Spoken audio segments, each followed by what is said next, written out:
Welcome to ബയോനെസ്റ്റർ. നമ്മളിന്ന് discuss ചെയ്യാൻ പോകുന്നത് കഴിഞ്ഞ ക്ലാസ്സിൽ ഡിസ്കസ് ചെയ്ത ചാപ്റ്ററിൻ്റെ ബാക്കിയാണ്. മാറ്റാം ജീവിതശൈലി നല്ല നാളേക്കായി. അതിൽ നമ്മൾ ആരോഗ്യകരമായ ആഹാരശീലങ്ങൾ പിന്തുടരേണ്ടതിൻ്റെ ആവശ്യകതയെക്കുറിച്ച് പറഞ്ഞു. അതോടൊപ്പം തന്നെ ഉറക്കം, ഭക്ഷണം, വ്യായാമം ഇവയുടെ പ്രത്യേകതകളും. ഇനി അടുത്ത സെക്ഷനായിട്ട് നമുക്ക് നോക്കാനുള്ളത് പ്രധാനപ്പെട്ട 3 ജീവിതശൈലി രോഗങ്ങളെ പറ്റിയാണ്. അതിൽ തന്നെ ആദ്യമായിട്ട് പറയുന്നത് പ്രമേഹത്തിനെ പറ്റിയാണ്. പ്രമേഹം അഥവാ ഡയബറ്റീസ് നമ്മൾ വളരെ ഫെമിലിയറായിട്ട് കേൾക്കുന്ന ഒരു ടേമാണ് അല്ലേ. അപ്പോൾ അത് എന്താണെന്ന് നോക്കാം. ആദ്യമായി ശരീരത്തിന് ഊർജ്ജം നൽകുന്നത് ഗ്ലൂക്കോസ് അഥവാ പഞ്ചസാരയാണ്. ഓക്കെ, അപ്പോൾ ഈ പഞ്ചസാരയുടെ അളവിൽ ഉണ്ടാവുന്ന വർധനയാണ് നമ്മൾ പ്രമേഹം എന്ന് പറയുന്നത്. നമ്മൾ കഴിക്കുന്ന ഭക്ഷണത്തിലൂടെയാണ് ശരീരത്തിന് വേണ്ട ഊർജ്ജം ലഭിക്കുന്നത്. അപ്പോൾ ഈ പ്രമേഹം എന്താണെന്ന് നോക്കാം. 100 മില്ലി ലിറ്റർ രക്തത്തിലെ പഞ്ചസാരയുടെ സാധാരണ അളവ് 70 മുതൽ 100 മില്ലിഗ്രാമാണ്. രക്തത്തിലെ പഞ്ചസാരയുടെ അഥവാ ഗ്ലൂക്കോസിൻ്റെ അളവ് ക്രമാതീതമായി ഉയരുന്ന രോഗമാണ് പ്രമേഹം, അല്ലെങ്കിൽ ഡയബറ്റീസ് എന്ന് പറയും. അപ്പോൾ നമ്മുടെ ശരീരത്തിലെ രക്തത്തിലെ പഞ്ചസാരയുടെ അളവ് സാധാരണ അളവെന്ന് പറയുന്നത് 70നും 100നും ഇടയിലായിട്ട് നിൽക്കണം. ചില ഇതിൽ നമ്മൾ 110 വരെയൊക്കെ പറയാറുണ്ട്. പക്ഷേ SCRTയിൽ തന്നിരിക്കുന്നതനുസരിച്ചിട്ട് 70 മുതൽ 100 മില്ലിഗ്രാം തന്നെയായിരിക്കും PSC പോയിന്റ് ഓഫ് വ്യൂവിൽ ഇമ്പോർട്ടൻസ് കൊടുക്കേണ്ടത്. അപ്പോൾ 100 മില്ലി ലിറ്റർ രക്തത്തിൽ പഞ്ചസാരയുടെ സാധാരണ അളവ് 70 മുതൽ 100 മില്ലിഗ്രാമാണ്. അപ്പോൾ ആ അളവിൽ കൂടുമ്പോഴാണ്, രക്തത്തിലെ പഞ്ചസാരയുടെ അളവ് കൂടുമ്പോഴാണ് നമ്മൾ എന്ത് പറയുന്നത്, പ്രമേഹം എന്ന് പറയുന്നത്. പിന്നെ ഈ ഒരു അളവെന്ന് പറയുന്നത് ആഹാരം കഴിക്കാതിരിക്കുമ്പോൾ നോക്കുന്നത്, അതായത് ഫാസ്റ്റിംഗ് ബ്ലഡ് ഷുഗർ, ആഹാരം കഴിച്ചിട്ട് 1.5 മണിക്കൂറിന് ശേഷം നോക്കുന്ന PPBS എന്ന് പറയും, പോസ്റ്റ് പ്രാൻഡിയൽ ബ്ലഡ് ഷുഗർ, പിന്നെ അതുപോലെ തന്നെ റാൻഡമായിട്ട് നോക്കുന്ന RBS, ഇതിലൊക്കെ വേരിയേഷൻ വരും. പക്ഷെ നമ്മൾ ജനറലായിട്ട് ഈ ഒരു അളവ് മാത്രം ഇപ്പോൾ പഠിച്ചാൽ മതി. 70 മുതൽ 100 മില്ലിഗ്രാമാണ് 100 മില്ലി ലിറ്റർ രക്തത്തിലെ പഞ്ചസാരയുടെ അളവ്. അപ്പോൾ പ്രമേഹത്തിൻ്റെ ലക്ഷണങ്ങൾ എന്തൊക്കെയാണെന്നുള്ളതാണ് അടുത്തതായിട്ട് പറഞ്ഞിരിക്കുന്നത്. ആദ്യമായിട്ട് പറഞ്ഞിരിക്കുന്ന അമിത വിശപ്പ്, പിന്നെ അടുത്തതായി അമിതമായി മൂത്രമൊഴിക്കൽ, അതിയായ ദാഹം, തളർച്ച, മുറിവുണങ്ങാൻ താമസം. അപ്പോൾ ഈ അമിത വിശപ്പിനെയും അമിത മൂത്രം ഒഴിക്കലിനെയും അതിയായ ദാഹത്തിനെയും നമ്മൾ 3P എന്ന് വെച്ചിട്ടാണ് അടയാളപ്പെടുത്തുന്നത് മെഡിക്കൽ ടേംസിൽ പറയുമ്പോൾ. അപ്പോൾ അമിത വിശപ്പ് എന്ന് പറയുന്നത് പോളിഫാജിയ എന്നാണ് പറയുന്നത്, പോളിഫാജിയ. അതുപോലെ അതിയായ ദാഹത്തിന് പോളിഡിപ്സിയ എന്ന് പറയും. പിന്നെ അടുത്തതായി അമിതമായി മൂത്രമൊഴിക്കൽ എന്നതിനെ പോളിയൂറിയ എന്ന് പറയും. ഒരു ഡിഗ്രി ലെവൽ എക്സാംസ് ഒക്കെയാണ് നിങ്ങൾ എയിം ചെയ്യുന്നുണ്ടെങ്കിൽ ഈ ടേംസ് ഒന്ന് ശ്രദ്ധിച്ചു വെക്കുന്നത് നല്ലതായിരിക്കും. പോളിഫാജിയ, പോളിഡിപ്സിയ, പോളിയൂറിയ. അതോടൊപ്പം തന്നെ തീർച്ചയായും തളർച്ച ഉണ്ടാവും. പിന്നെ മുറിവുണങ്ങാൻ താമസം, ഡിലൈഡ് വൂണ്ട് ഹീലിംഗ്, ഇതെല്ലാം പ്രമേഹത്തിൻ്റെ ലക്ഷണമായിട്ട് പറയുന്നതാണ്. പക്ഷേ ഇവ കൊണ്ട് മാത്രം നമുക്ക് പ്രമേഹം ഉണ്ടെന്ന് പറയാൻ പറ്റുമോ? ഇല്ല. അപ്പോൾ നമ്മൾ രക്തം, മൂത്രം എന്നിവയുടെ പരിശോധനയിലൂടെയാണ് ഇത് കണ്ടെത്തുന്നത്. ആദ്യം രക്തത്തിലാണ് വരുന്നത്, അതിനുശേഷം മാത്രമേ മൂത്രത്തിലൂടെ ഗ്ലൂക്കോസ് പുറന്തള്ളുകയും നമുക്ക് പരിശോധനയിലൂടെ കണ്ടെത്താനുമൊക്കെ സാധിക്കുകയുള്ളൂ. പ്രമേഹം നിയന്ത്രിച്ചില്ലെങ്കിൽ അത് മസ്തിഷ്കാഘാതം, വൃക്കരോഗങ്ങൾ, കാഴ്ചക്കുറവ് എന്നിങ്ങനെ പല ഗുരുതര പ്രശ്നങ്ങൾക്കും കാരണമാകും. അപ്പോൾ നമ്മൾ ഫെമിലിയറായിട്ട് കേട്ടിട്ടുള്ള വേറെ ടേംസാണ് റെറ്റിനോപ്പതി, നെഫ്രോപ്പതി എന്നൊക്കെയുള്ളത്. ഇതെല്ലാം ഷുഗറിൻ്റെ കോംപ്ലിക്കേഷൻസ് ആയിട്ട് വരുന്ന രോഗങ്ങളുടെ കൂട്ടത്തിലും വരുന്നതാണ്. എന്നാൽ ഷുഗർ ഉള്ളതുകൊണ്ട് മാത്രം ഇവയെല്ലാം വരണമെന്നില്ല. പിന്നെ നമ്മൾ കറക്റ്റായിട്ട് ഗ്ലൂക്കോസിനെ കൺട്രോൾ ചെയ്ത് പോവുകയാണെങ്കിൽ ഈ ഗുരുതര രോഗാവസ്ഥകളിലൊന്നും എത്തത്തുമില്ല. ഓക്കെ, അപ്പോൾ പ്രമേഹ രോഗത്തിനെ നിയന്ത്രിക്കുന്നത് ഏതൊക്കെ മാർഗ്ഗങ്ങൾ വഴിയാണെന്ന് നോക്കാം. നിത്യേന വ്യായാമം ചെയ്യുക, ഭക്ഷണം നിയന്ത്രിക്കുക, പുകവലി, മദ്യപാനം, ലഹരി തുടങ്ങിയ ദുശീലങ്ങൾ ഒഴിവാക്കുക എന്നൊക്കെ. അപ്പോൾ നമ്മൾ കുറേ നേരമായിട്ട് രക്തത്തിലെ പഞ്ചസാരയുടെ അളവ് കൂടുന്നെന്ന് പറയുന്നു. അപ്പോൾ അതെങ്ങനെയാണ് കൂടുമ്പോൾ നമ്മുടെ സാധാരണഗതിയിൽ ശരീരം അത് നിയന്ത്രിക്കുന്നത് എന്നൊക്കെയുള്ള കാര്യങ്ങളാണ് നമുക്ക് അടുത്തതായിട്ട് നോക്കാനുള്ളത്. ഓക്കെ, അപ്പോൾ നമ്മൾ കഴിക്കുന്ന ഭക്ഷണത്തിലൂടെയാണ് ശരീരത്തിന് വേണ്ടുന്ന പഞ്ചസാര കിട്ടുന്നത് അല്ലേ. അപ്പോൾ ശരീരത്തിലെ ഗ്ലൂക്കോസിൻ്റെ അളവ് നിയന്ത്രിക്കുന്നത് പാൻക്രിയാസ് ഉൽപ്പാദിപ്പിക്കുന്ന ഇൻസുലിൻ എന്ന ഹോർമോണാണ്. അപ്പോൾ പാൻക്രിയാസ് എന്ന് പറയുന്നത് മലയാളത്തിൽ ആഗ്നേയ ഗ്രന്ഥി എന്ന് പറയും.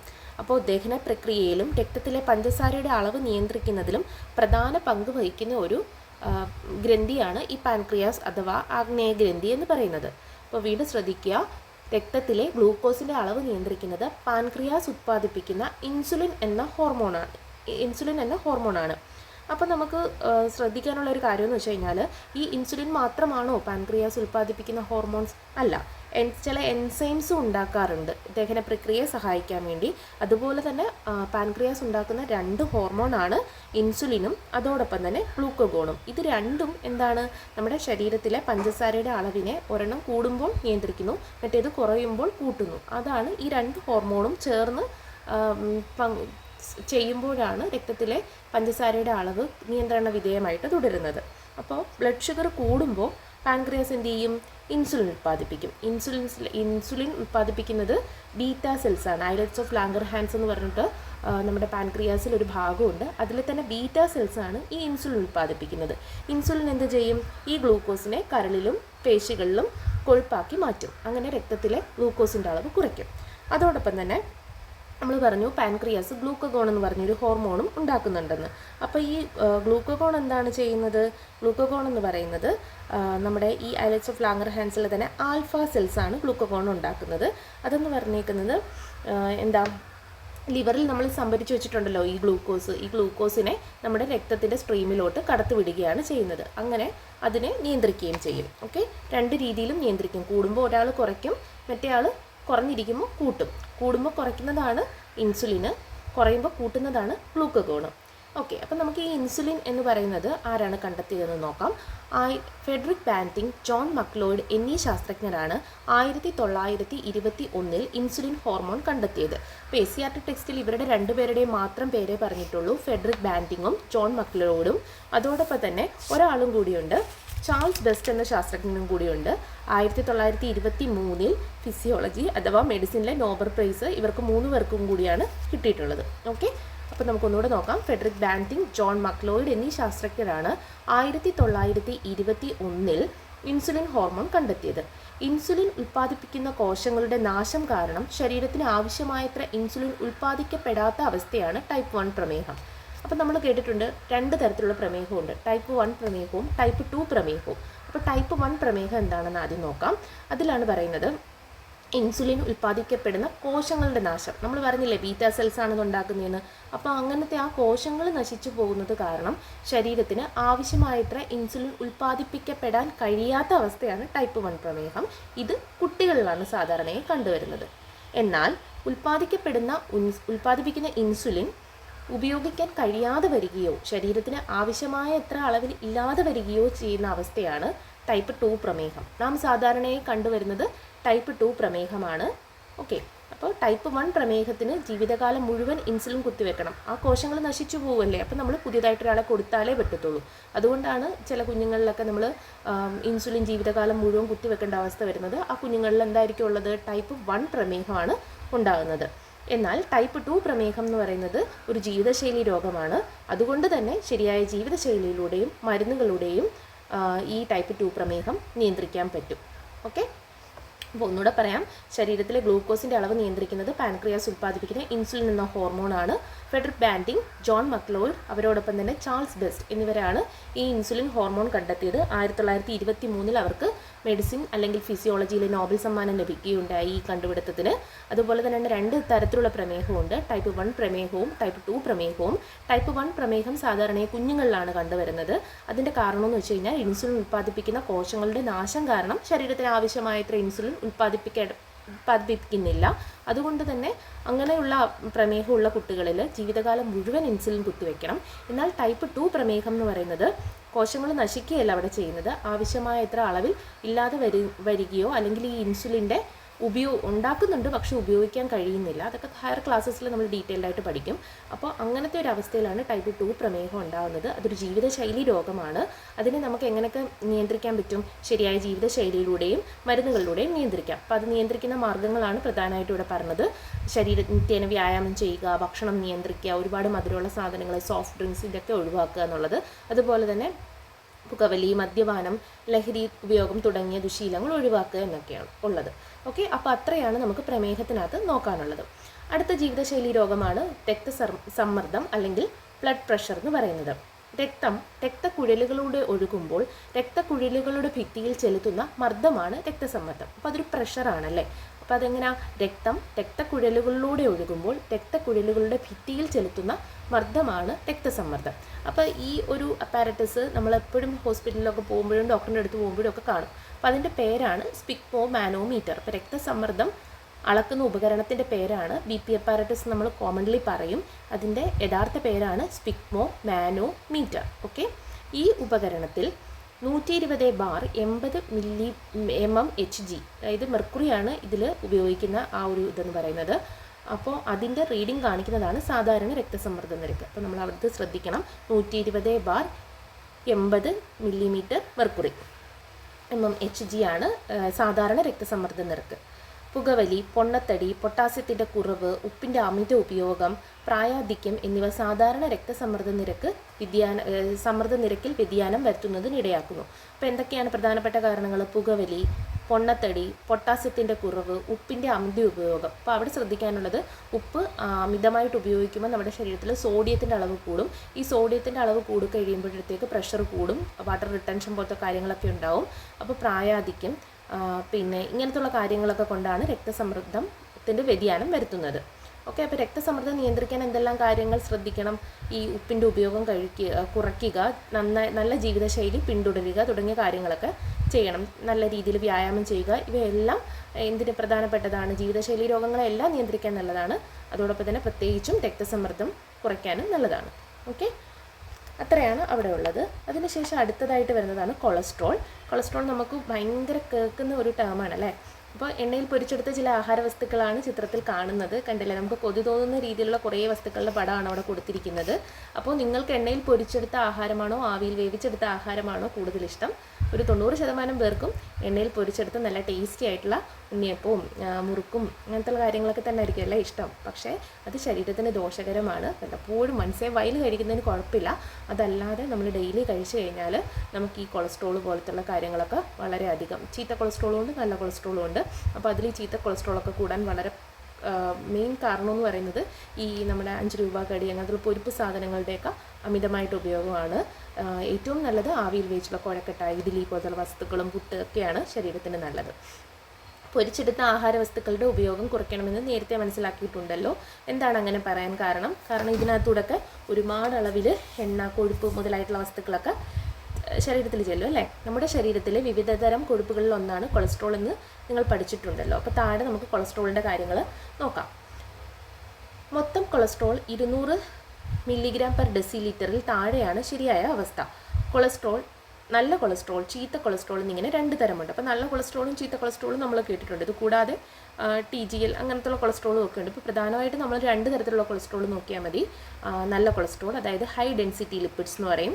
രണ്ടാമത്തേതായിട്ട് ചീത്ത കൊളസ്ട്രോൾ, ലോ ഡെൻസിറ്റി ലിപ്പിഡ്സ്. അപ്പോൾ അധികമുള്ള ചീത്ത കൊളസ്ട്രോൾ രക്തക്കുഴലുകളിൽ അടിഞ്ഞുകൂടി രക്തപ്രവാഹത്തിന് തടസ്സമുണ്ടാക്കുന്നത് ഹൃദയാഘാതത്തിന് കാരണമാകുന്നു. അപ്പോൾ ഈ അധികമുണ്ട്, നമ്മുടെ ശരീരത്തിന് കൊളസ്ട്രോൾ ആവശ്യമാണ് പല കാര്യങ്ങൾക്ക് വേണ്ടിയിട്ടും. അപ്പോൾ അതിൽ ആവശ്യത്തിൽ കൂടുതലുണ്ടാക്കുന്ന ഈ ചീത്ത കൊളസ്ട്രോൾ, ലോ ഡെൻസിറ്റി ലിപ്പിഡ്സ് എന്ന് പറയുന്നത് നമ്മുടെ രക്തക്കുഴലുകളിലൊക്കെ അടിഞ്ഞു കൂടിയിട്ട് നോർമലായിട്ടുള്ള ആ രക്തപ്രവാഹത്തിനെ ബ്ലോക്ക് ചെയ്യുന്നു, അല്ലെങ്കിൽ തടസ്സം ഉണ്ടാക്കുന്നു. അങ്ങനത്തുള്ള ഒരവസ്ഥ എത്തുമ്പോഴത്തേക്കാണ് ഹൃദയാഘാതം പോലത്തുള്ള രോഗങ്ങളൊക്കെ വരുന്നത്. അതിറോസ്ക്ലിറോസിസ് എന്നൊക്കെ ഉള്ള രോഗാവസ്ഥ ഉണ്ടാകുന്നത് നമ്മൾ പിന്നീടുള്ള ക്ലാസ്സുകളിൽ പഠിക്കും. ഇത് കരളിനെയും ദോഷകരമായി ബാധിക്കുന്നു. ഫാറ്റി ലിവർ എന്നൊക്കെ കേട്ടിട്ടില്ലേ? അപ്പോൾ അതൊക്കെ എന്ന് പറയുന്നത് ഇതുമായിട്ട് റിലേറ്റ് ചെയ്തിട്ട് വരുന്നതാണ്. എന്നാൽ നല്ല കൊളസ്ട്രോൾ കൂടുന്നതിനനുസരിച്ചിട്ട് ഹൃദയാഘാത സാധ്യത കുറയുന്നു. ഹൈ ഡെൻസിറ്റി ലിപ്പിഡ്സ്, വ്യായാമം ചെയ്യുമ്പോൾ ശരീരത്തിൽ നല്ല കൊളസ്ട്രോൾ വർദ്ധിക്കുന്നു. അതുപോലെ മത്തി, അയല, ഇലക്കറികൾ, പയറുവർഗ്ഗങ്ങൾ, നിലക്കടല, വാൾനട്ട് തുടങ്ങിയ ആഹാരപദാർത്ഥങ്ങളും നല്ല കൊളസ്ട്രോൾ കൂട്ടുന്നു. ട്രാൻസ് ഫാറ്റ് എന്നൊക്കെ പറയും. അപ്പോൾ അതൊക്കെ എന്ന് പറയുന്നത് ചീത്ത കൊളസ്ട്രോളിനകത്ത് വരുന്നത്. ഈ ബേക്കറി പലഹാരങ്ങൾ, പിന്നെ ഉപയോഗിക്കുന്ന എണ്ണകൾ അങ്ങനത്തുള്ളതൊക്കെ ചെയ്യുമ്പോഴത്തേക്കും ആണ് ഈ ചീത്ത കൊളസ്ട്രോൾ കൂടാൻ കാരണം. പിന്നെ കൊഴുപ്പ് അടങ്ങിയ ആഹാരവസ്തുക്കൾ അധികമായി ഉപയോഗിച്ചാൽ ഉണ്ടാകുന്ന ആരോഗ്യ പ്രശ്നങ്ങൾ എന്തൊക്കെയാണ്? അത് നമ്മൾ പറഞ്ഞു അല്ലേ, ഹൃദയാഘാതം ഉണ്ടാവും, ഫാറ്റി ലിവർ പോലത്തെ പ്രശ്നങ്ങളൊക്കെ ഉണ്ടാവും. നല്ല കൊളസ്ട്രോൾ വർദ്ധിപ്പിക്കാനുള്ള മാർഗ്ഗങ്ങളാണ് വ്യായാമം ചെയ്യുമ്പോൾ ശരീരത്തിലെ നല്ല കൊളസ്ട്രോൾ വർദ്ധിക്കുന്നു. അതുപോലെ തന്നെ മത്തി, അയല, ഇലക്കറി, പയർവർഗ്ഗങ്ങൾ, നിലക്കടല, വാൾനട്ട് തുടങ്ങിയിട്ടുള്ള ആഹാരപദാർത്ഥങ്ങളും നല്ല കൊളസ്ട്രോൾ കൂട്ടുന്നു. ഓക്കെ, അപ്പോൾ അത്രയാണ് ഇതിനകത്ത് ശ്രദ്ധിക്കാനുള്ളത്. അതുപോലെ തന്നെ ആ അളവ് ശ്രദ്ധിക്കുക. 200 mg ആണ്. 200 mg താഴെയായിരിക്കണം മൊത്തം കൊളസ്ട്രോളിൻ്റെ, അതായത് ടോട്ടൽ കൊളസ്ട്രോളിൻ്റെ അളവെന്ന് പറയുന്നത്. ഓക്കെ, അടുത്തതായിട്ട് ജീവിതശൈലി. ജീവിതശൈലി രോഗങ്ങളാണ് നമ്മൾ ഈ പറഞ്ഞിട്ടുള്ള 3 ഏതൊക്കെയാണ് പറഞ്ഞത്? പ്രമേഹം പറഞ്ഞു, അല്ലെങ്കിൽ ഡയബറ്റീസ്. അടുത്തതായിട്ട് പറഞ്ഞത് രക്തസമ്മർദ്ദം, ബ്ലഡ് പ്രഷർ. പിന്നെ അത് കഴിഞ്ഞിട്ട് ഈ ബ്ലഡ് പ്രഷർ എന്ന് പറയുന്നത് ഒരു രോഗാവസ്ഥയല്ല, ഹൈപ്പർ ടെൻഷൻ. ഈ നോർമൽ അളവിൽ 120/80 mmHg കൂടുന്ന അളവിലെത്തുമ്പോഴാണ് ഹൈപ്പർ ടെൻഷൻ പറയുന്നത്. അപ്പോഴാണ് അതൊരു ജീവിതശൈലി രോഗമാകുന്നത്. നോർമൽ ബ്ലഡ് പ്രഷർ ജീവിതശൈലിയല്ല, അത് നമുക്ക് ആവശ്യമാണ്. പിന്നെ അതിനുശേഷം അടുത്തതായിട്ട് പറഞ്ഞതാണ് ഹൈപ്പർ കൊളസ്ട്രീമിയ, കൊളസ്ട്രോൾ കൂടുന്ന അവസ്ഥ. ഹൈപ്പർ കൊളസ്ട്രീമിയ എന്നാണ് അതിന് ടേം പറയുന്നത്. തെറ്റായ ജീവിതശൈലി മൂലമുണ്ടാകുന്ന രോഗങ്ങളാണ് ജീവിതശൈലി രോഗങ്ങൾ. ഇത് പ്രധാനമായും അനാരോഗ്യകരമായ ഭക്ഷണശീലങ്ങൾ, അതിനെപ്പറ്റി നമ്മൾ ഡിസ്കസ് ചെയ്തല്ലേ. അതുപോലെ തന്നെ വ്യായാമക്കുറവ്, അല്പനിദ്ര, പുകവലി, മദ്യപാനം, മാനസിക സമ്മർദ്ദം തുടങ്ങിയവ മൂലമാണ് ഉണ്ടാകുന്നത്. അപ്പോൾ ജീവിതശൈലി രോഗങ്ങളുടെ കാരണങ്ങളാണ് ഇവിടെ പറഞ്ഞിരിക്കുന്നത്. അനാരോഗ്യകരമായ ഭക്ഷണശീലങ്ങൾ, വ്യായാമക്കുറവ്, അല്പനിദ്ര, പുകവലി, മദ്യപാനം, മാനസിക സമ്മർദ്ദം തുടങ്ങിയവ മൂലമാണ് ഉണ്ടാകുന്നത്. ചെറുപ്പം മുതലേ ശരിയായ ജീവിതശൈലി പിന്തുടർന്നാൽ മുകളിൽ സൂചിപ്പിച്ചിരിക്കുന്ന പല രോഗങ്ങളും അകറ്റി നിർത്താൻ സാധിക്കും. ക്യാൻസർ, ഹൃദ്രോഗങ്ങൾ, കരൾ വീക്കം, പൊണ്ണത്തടി, ടൈപ്പ് 2 പ്രമേഹം, വിഷാദരോഗം, രക്തത്തിലുണ്ടാകുന്ന അമിതമർദ്ദം തുടങ്ങിയ ജീവിതശൈലി രോഗങ്ങൾക്ക് ഉദാഹരണമാണ്. തെറ്റായ ജീവിതശൈലി നമ്മളുടെ രോഗപ്രതിരോധ ശേഷി കുറയ്ക്കാം. ഇതിൻ്റെ ഫലമായി മറ്റു പല രോഗങ്ങളും വരുന്നതിനോ രൂക്ഷമാകുന്നതിനോ കാരണമാകും. ഓക്കെ, അപ്പോൾ താഴെ ഇനി ഒരു ടേബിളാണ് തന്നിരിക്കുന്നത്. അപ്പം നമുക്ക് ജസ്റ്റ് നോക്കാം. ജീവിതശൈലിയിൽ വന്ന മാറ്റം. ആദ്യമായിട്ട് എന്താ? വീട്ടിനുള്ളിലിരുന്ന് ഇലക്ട്രോണിക് ഗെയിം കളിക്കുന്നു. അപ്പോൾ ബന്ധപ്പെട്ട ആരോഗ്യ പ്രശ്നങ്ങൾ എന്തൊക്കെയാണ്? കാഴ്ച സംബന്ധമായിട്ടുള്ള പ്രശ്നങ്ങളുണ്ടാവാം. അതുപോലെ തന്നെ കഴുത്തിലെയും മുതുകിലെയും പേശികൾക്ക് വേദന, മസിൽസിനൊക്കെ വേദന. അതുപോലെ തന്നെ ഒന്നും കളിക്കുന്നില്ലല്ലോ, അപ്പോൾ വീട്ടിൽ തന്നെ ഇരിക്കുമല്ലേ, അപ്പോൾ ബോഡിക്ക് മൂവ്മെൻറ്റ്സ് ഒന്നും ഉണ്ടാവുന്നില്ല, അപ്പോൾ പൊണ്ണത്തടി ഉണ്ടാവാനുള്ള സാധ്യതയുണ്ടാകുന്നു. അപ്പോൾ നമുക്ക് ഇതിന് പരിഹാര പ്രവർത്തനമായിട്ട് എന്തൊക്കെയാണ് ചെയ്യാൻ പറ്റുന്നത്? സ്ക്രീൻ ടൈം കുറയ്ക്കുക, അതായത് ഡിജിറ്റൽ വെൽബീയിങ് എന്നാണ് ഇപ്പോഴത്തെ ടേംസ് പറയുന്നത്, അല്ലെങ്കിൽ ഡിജിറ്റൽ ഡീടോക്സിഫിക്കേഷൻ എന്ന് പറയും. അതായത് നമ്മൾ TV കാണുന്നത്, ഫോൺ കാണുന്നത്, ഇതിൻ്റെയൊക്കെ സ്ക്രീൻ ടൈം പരമാവധി കുറയ്ക്കുക, കണ്ണുകൾക്ക് വിശ്രമം നൽകുക, അതുപോലെ തന്നെ പുറത്തിറങ്ങി പലതരത്തിലുള്ള കളികളിൽ ഏർപ്പെടുക. പിന്നെന്തൊക്കെയാണ് ഉള്ളത്? പിന്നെ വന്ന മാറ്റത്തിനകത്ത് വരുന്നതാണ് നമ്മൾ ഫാസ്റ്റ് ഫുഡും ശീതളപാനീയവും ഒക്കെ അമിതമായിട്ട് ഉപയോഗിക്കുന്നു അല്ലേ. അപ്പോൾ അതിനകത്ത് നമുക്ക് എന്തൊക്കെയാണ് പ്രശ്നങ്ങൾ ഉണ്ടാകുന്നത്? പൊണ്ണത്തടി, പ്രമേഹം, ദഹന സംബന്ധമായ പ്രശ്നങ്ങളൊക്കെ ഉണ്ടാവാം. പിന്നെ അതിനുള്ളൊരു ഇതെന്ന് പറഞ്ഞേക്കുന്നത് മിതവും പോഷകസമൃദ്ധവുമായ ആഹാരം കഴിക്കുക, ജങ്ക് ഫുഡ് ഒഴിവാക്കുക എന്നൊക്കെ ഉള്ളത്. അതുപോലെ തന്നെ അടുത്തതായിട്ട് പ്രധാനമായിട്ട് വ്യായാമമില്ലായ്മയും ദീർഘനേരം ഇരുന്നുള്ള ജോലികളും, ഇതും ഇന്നത്തെ ഒരു ജീവിതശൈലിയിൽ നമുക്ക് വന്നിട്ടുള്ളൊരു മാറ്റമാണ്. അപ്പോൾ ഹൃദ്രോഗം, മാനസിക സമ്മർദ്ദം, സന്ധിവേദനകൾ തുടങ്ങിയവ ഉണ്ടാവുന്നു. അപ്പോൾ അതിന് നമുക്ക് ചെയ്യാൻ പറ്റുന്ന ഒരു പരിഹാര പ്രവർത്തനം എന്താ? ദിവസവും വ്യായാമം ചെയ്യുക, അപ്പോൾ യോഗം, നടത്തം തുടങ്ങിയ കാര്യങ്ങളൊക്കെ ശീലിക്കുക, ശാരീരിക അധ്വാനമുള്ള ജോലികളിൽ ഏർപ്പെടുക, അതുപോലെ തന്നെ കൃത്യസമയത്ത് ഉറങ്ങുകയും ഉണരുകയും ചെയ്യുക. ഓക്കെ, ഇതൊക്കെയാണ് നമുക്ക് ഇതിനകത്ത് ശ്രദ്ധിക്കേണ്ടത്. പിന്നെ ഒരു പദസൂര്യൻ നൽകിയിരിക്കുന്നു. അതിനകത്ത് നമ്മൾ ഇതുവരെ പറഞ്ഞിരിക്കുന്ന കാര്യങ്ങളെല്ലാം ഒന്ന് കൺസൈസ് ചെയ്ത് പറഞ്ഞിരിക്കുകയാണ്. നമുക്ക് ജസ്റ്റ് നോക്കാം. ഇതിനകത്ത് കുറയ്ക്കാം ശീതളപാനീയങ്ങൾ, കുറയ്ക്കാം ഉപ്പിൻ്റെ ഉപയോഗം, കുറയ്ക്കാം എണ്ണയിൽ പൊരിച്ച പലഹാരങ്ങൾ. പിന്നെ അടുത്തത് എന്താ? ഒരു കോളം വെറുതെ തന്നിട്ടുണ്ടല്ലേ. അപ്പോൾ അതിനകത്തുള്ളത് നമുക്ക് നോക്കാം. ഇതിനു മുമ്പ് ഉപേക്ഷിക്കാം ലഹരി പദാർത്ഥങ്ങൾ, ഉപേക്ഷിക്കാം പുകവലിയും വലിയ ഉൽപ്പന്നങ്ങളും, പിന്നെ ശീലിക്കാം പഴങ്ങളും പച്ചക്കറികളും. അതുപോലെ തന്നെ ശീലിക്കാൻ പറ്റുന്നതാണ് വ്യായാമം, നല്ല ഉറക്കശീലം. അതുപോലെ തന്നെ വളരെ പ്രധാനപ്പെട്ട ഒരു കാര്യമാണ് ശീലിക്കാം ശുചിത്വം. അതിനകത്ത് വ്യക്തി ശുചിത്വവും പരിസര ശുചിത്വവും അതിനകത്ത് വരും. അതുപോലെ തന്നെ പിന്നെന്താ കൂട്ടാൻ പറ്റുന്ന ഒരു കാര്യം പറഞ്ഞേ? ധാരാളം വെള്ളം കുടിക്കാം, ഒഴിവാക്കാം അമിതമായിട്ടുള്ള സ്ക്രീൻ ഉപയോഗം. ഇങ്ങനത്തെ കാര്യങ്ങളൊക്കെ നമുക്ക് ആ ഒരു പദസൂര്യൻ ഫില്ല് ചെയ്യാൻ ഉപയോഗിക്കാം. ഓക്കെ, പിന്നെ തെറ്റായ ജീവിതശൈലി മൂലമുണ്ടാകുന്ന ആരോഗ്യ പ്രശ്നങ്ങളെക്കാൾ ഭീകരമാണ് പുകവലി, മദ്യം, മയക്കുമരുന്ന് എന്നിവ ഉപയോഗിക്കുന്നത് കൊണ്ടുണ്ടാകുന്ന ആരോഗ്യ പ്രശ്നങ്ങൾ. ഇവ ഉപയോഗിക്കുന്നത് മൂലമുണ്ടാകുന്ന ശാരീരിക, മാനസിക, സാമൂഹിക പ്രശ്നങ്ങൾ എന്തൊക്കെയാണെന്ന് നോക്കാം. നമുക്ക് ജസ്റ്റ് ഒന്ന് നോക്കാവേ.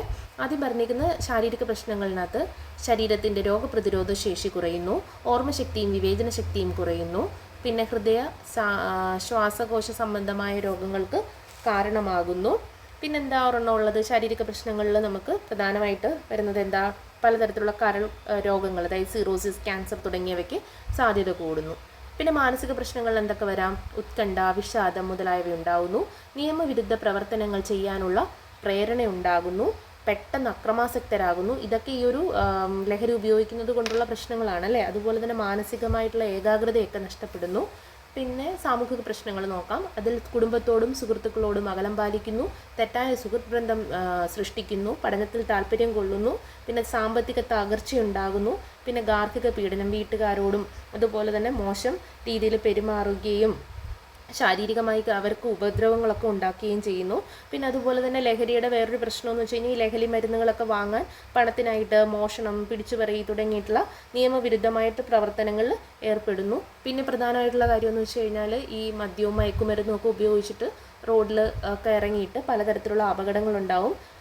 ഈ പലതരത്തിലുള്ള അപകടങ്ങൾ ഉണ്ടാവുന്നത് അവർക്ക് മാത്രമല്ല, പാവം ഒന്നും അറിയാതെ റോഡിൽ കൂടെ ഒക്കെ നടന്നു പോകുന്നവരുടെ ജീവൻ വരെ നഷ്ടപ്പെടാനും ഒക്കെ കാരണമാവും. അപ്പോൾ ഇങ്ങനത്തെ ഒരു സാമൂഹിക വിപത്താണ് ഈ ലഹരി ഉപയോഗം എന്ന് പറയുന്നത്. നമുക്കതൊന്ന് നോക്കാം. ലഹരി പദാർത്ഥങ്ങൾ ഉപയോഗിക്കുന്നത് മൂലം വ്യക്തിക്കും സമൂഹത്തിനും ഉണ്ടാകുന്ന പ്രശ്നങ്ങൾ മനസ്സിലായല്ലോ. ലഹരി പദാർത്ഥങ്ങൾ ഉപയോഗിക്കുന്നത് പോലെ തന്നെ കുറ്റകരമാണ് അത് കൈവശം വെക്കുന്നത്. അതിനാൽ നമുക്ക് പ്രതിജ്ഞയെടുക്കാം, ആരോഗ്യകരമായ ജീവിതത്തിന് ഞാൻ ലഹരി വസ്തുക്കളോട് നോ പറയും. അപ്പോൾ ജീവിതശൈലി മാറ്റങ്ങളിൽ ഒരു പ്രധാനപ്പെട്ട കാര്യമാണ് ഉറക്കം, വ്യായാമം, ഭക്ഷണം. അതോടൊപ്പം തന്നെ ലഹരി പോലത്തുള്ള അനാവശ്യ വസ്തുക്കൾ ഉപയോഗിക്കാതിരിക്കലും. ഓക്കെ, അപ്പോൾ അത്രയാണ് നമുക്ക് ഈ ഒരു ചാപ്റ്ററിനകത്ത് നോക്കാനുണ്ടായിരുന്നത്. എല്ലാവർക്കും ഇഷ്ടപ്പെട്ടെങ്കിൽ ലൈക്ക് ആൻഡ് കമൻറ്റ് ചെയ്യുക. Thank you. അടുത്തൊരു പുതിയ ചാപ്റ്ററുമായിട്ട് നമുക്ക് വീണ്ടും കാണാം.